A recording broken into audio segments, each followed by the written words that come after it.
ఈ వీడియో చూసే ముందు జై శ్రీరామ్ అని కామెంట్ చేయండి. వాస్తు శాస్త్రం ప్రకారం ఇంట్లోని పూజగది అత్యంత పవిత్రమైన ప్రదేశంగా పరిగణించబడుతుంది. పూజగదికి సంబంధించిన కొన్ని ప్రత్యేక వాస్తు నియమాలను పాటించడం వల్ల మీ ఇంట్లోకి దేవతలను ఆహ్వానించవచ్చు. అలాగే పూజగదిలో కొన్ని వస్తువులను పెట్టడం వల్ల ముక్కోటి దేవతల అనుగ్రహం కలిగి మీ ఇంటికి అదృష్టం, ఐశ్వర్యం లభిస్తుంది.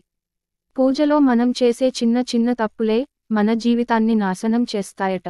వాస్తు శాస్త్రం ప్రకారం మీ ఇంట్లోని పూజగది ఈశాన్య దిశలో ఉండేలా చూసుకోండి. ఎందుకంటే ఈశాన్య దిశను శివుని ప్రదేశంగా భావిస్తారు. కాబట్టి ఈశాన్య దిశను శుభప్రదంగా పరిగణించబడుతుంది. ఈశాన్య దిశలో పూజగదిని నిర్మించడం కుదరని వారు పడమర దిక్కున పూజగదిని నిర్మించుకోవచ్చు.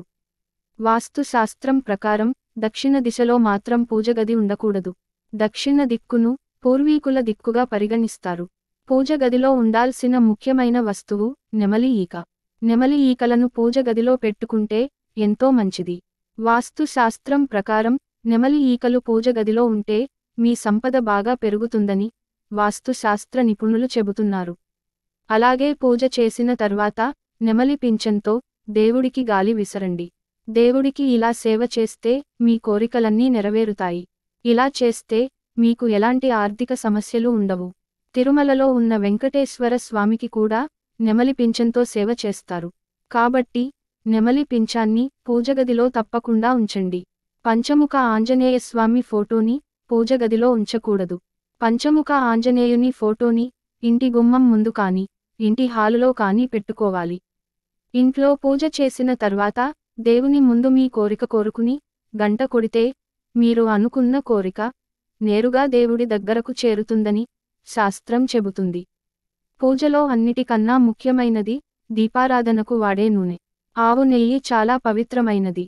ఆవు నెయ్యి మరియు నువ్వుల నూనెను కలిపి దీపారాధన చేస్తే అష్టైశ్వర్యాలు సిద్ధిస్తాయి. హిందూ మతంలో తాబేలును విష్ణు రూపంగా భావిస్తారు. కాబట్టి తాబేలు విగ్రహాన్ని మీ పూజ గదిలో ఉత్తర దిశలో పెడితే మీ కుటుంబంలో ఆర్థిక ఇబ్బందులు పోయి సంతోషం వెల్లివిరుస్తుంది. పూజ గదిలో ఆవు ఫోటో ఉండేలా చూసుకోండి. గోమాతలో ముక్కోటి దేవతలు కొలువై ఉంటారు. కాబట్టి పూజ గదిలో గోమాత ఫోటో ఉంచడం వల్ల ముక్కోటి దేవతలు మీ ఇంట్లో ఉన్నట్టేనని భావించాలి. అలాగే పసుపు కలిపిన అక్షింతలు పూజ గదిలో ఉంచితే లక్ష్మీదేవి అనుగ్రహం ఉంటుంది. పూజ గదిలో అక్షింతలు ఉంచడం వల్ల మీ ఇంట్లో సిరిసంపదలకు లోటు ఉండదు. ముఖ్యంగా పూజగదిలో రాగి చెంబును ఖచ్చితంగా ఉంచుకోవాలి. లేదంటే రాగితో చేసిన ఏ వస్తువునైనా ఖచ్చితంగా పూజగదిలో ఉంచుకోవాలి.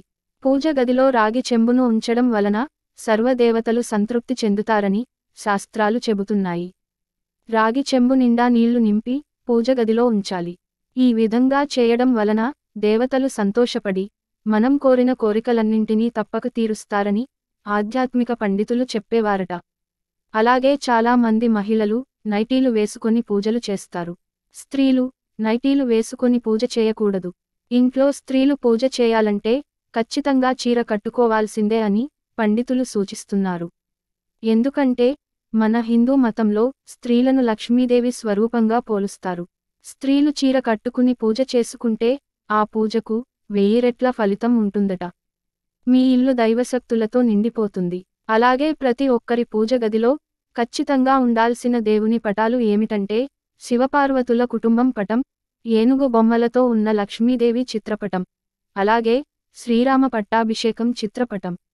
ఈ 3 దేవుని పటాలు మీ పూజగదిలో తప్పనిసరిగా ఉండేలా చూసుకోండి.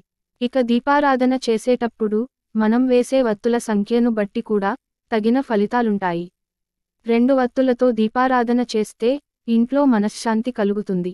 సంతాన ప్రాప్తి కలగాలంటే 3 వత్తుల దీపం పెట్టాలి.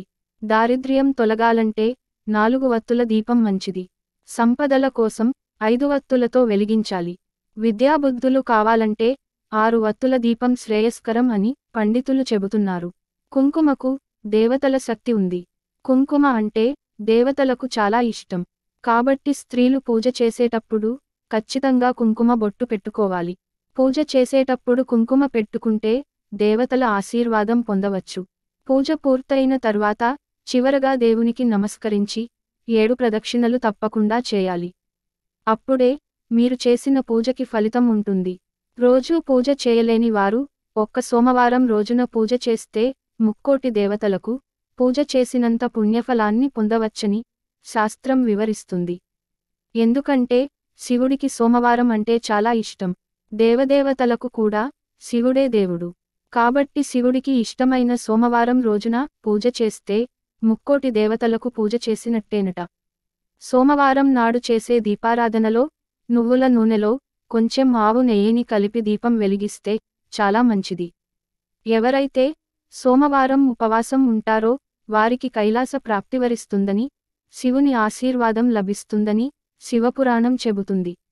ఎట్టి పరిస్థితుల్లోనూ మీ పూజ గది పాలరాతితో ఉండకూడదు. మీరు చేసే పూజకి ఉత్తమమైన ఫలితాలను పొందడం కోసం చెక్కతో చేసిన పూజగదినే నిర్మించుకోండి. పూజా మందిరాన్ని పడక గదిలో కానీ వంటగదిలో కానీ ఉండకూడదు.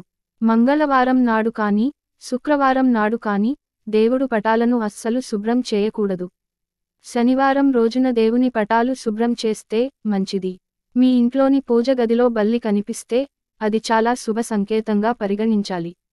నీళ్లతో కడిగిన పూలను పూజలో ఉపయోగించకూడదు. మహిళలు జుట్టు విరపోసుకుని పూజ చేయకూడదు. ఇలా చేస్తే లక్ష్మీదేవికి కోపం వస్తుంది. ఇది మీ భర్తకు కూడా మంచిది కాదని పండితులు చెబుతున్నారు. పూజ గదిలో త్రిశూలం ఉండకూడదు. అలాగే దేవుడి క్యాలెండర్ను పూజ గదిలో ఉంచకూడదు. పూజ గదిలో శివలింగం కూడా ఉండకూడదు.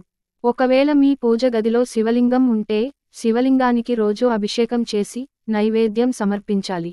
ఈ వీడియో మీకు నచ్చితే లైక్ చేసి సబ్స్క్రైబ్ చేయండి.